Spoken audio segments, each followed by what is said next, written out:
I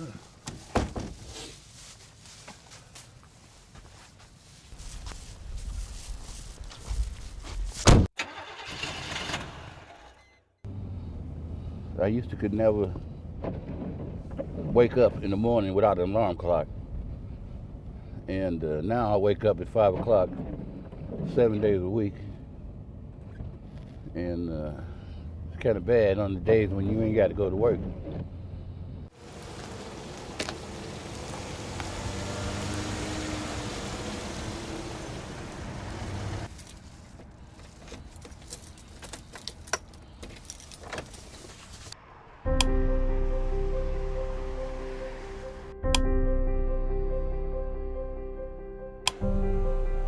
I look forward to coming to work. I mean, I would bake for free.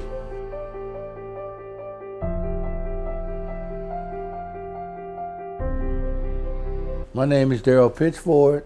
My nicknames are Big Dog and OG. The guys like to call me that from time to time. Original gangster. That's a term of respect in the hood. In September, Bridgebread will be 7 years old. And in November, I'll have 7 years with Bridgebread.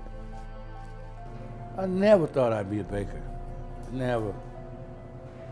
It's funny how things happen, you know. I don't know if I would get as much gratification from another career as I do from this one. The feeling of, being able to take a little flour and a little water and a little butter and make something magnificent. I think there's a therapeutic aspect to it.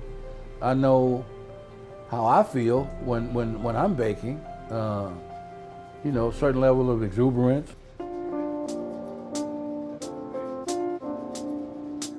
I work with a group of young guys. I'm able to help them just to kind of be a role model and just to let them know that you can do it. It's amazing, man. 2 months ago, he didn't know none of this. Yeah, this is the only job I've actually liked. Now you're pro. In most cases, they need help. They need guidance. They can benefit from my experience, my life experience. They will listen to me. It's because they know I've been there. I was married in Chicago. In 10, we got divorced. She got the house. My children are here in St. Louis. I talked to my son. He says, "Oh, don't worry about it, Pop. Come on down here and stay with us." And then he ended up losing his house.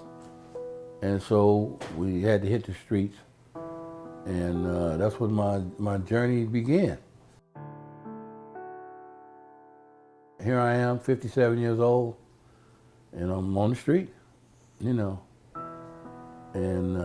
it was quite an experience, to say the least, okay? It's quite an experience. So I started breaking in the garage at night. I was staying in somebody's garage, and I almost froze to death in that garage. And so,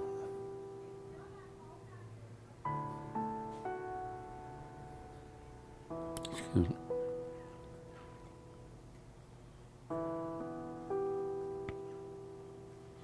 That was the worst. Yeah, that was the worst. I woke up and half my body was frostbitten. Well, that was the first time that I actually got afraid. On the street, I was never afraid. That was the first time I was afraid. I've always been willing to work. How do you get a job if you don't have a mailbox or an address or a bed to sleep in at night? It's kind of difficult. People feel like they're being rejected, and people are being rejected, not just feeling like it. They feel that way because they are being rejected.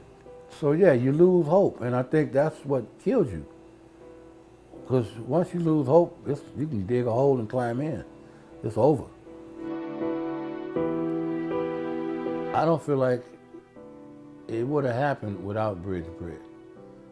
And not just the job, because the job is one thing, but the support network that you're in when you're with Bridgebread, that made the difference for me.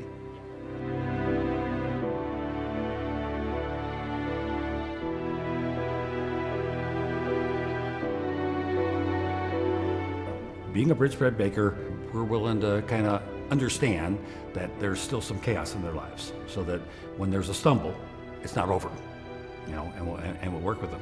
So the transformational process is, I accept you the way you are.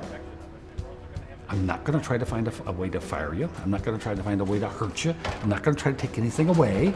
Instead, we're going to hold you up when you fall down a little bit, but you're going to have to be putting the energy into it, and when you do, it'll be your success.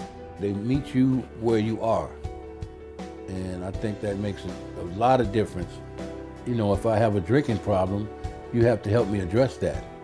If I have a drug problem, then you have to help me address that. And if you don't, you're not really helping me. They start making bread or cinnamon rolls, and people are dying for them, and you look at the cinnamon rolls, you go, I made that. I can do something good. I can succeed. I can hope again. And that's what we do for them. We give them the ability to hope. I know it's a wonderful program because it has helped me, and I know others who the program has helped. People have come here and worked for a while and moved on to other things, other jobs, other careers. A couple of people started their own businesses.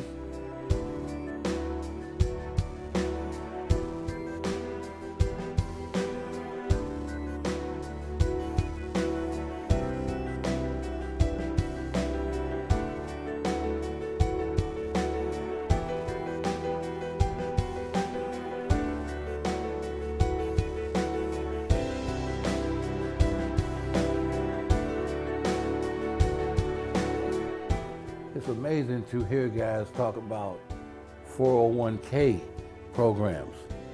And a year ago they didn't have a bank account. That's the kind of growth I think you want to see from a program like this. If you can help somebody get to the next phase, whatever that is for them in their life, or the next level, I think that's key.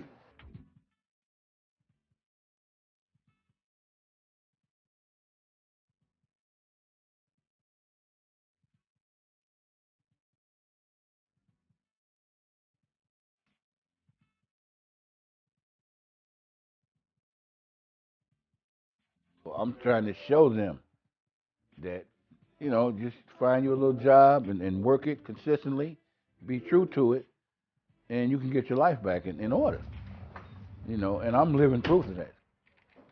I'm in a good place in my life right now, and I'm happy. Loving life. Living the dream, as they say.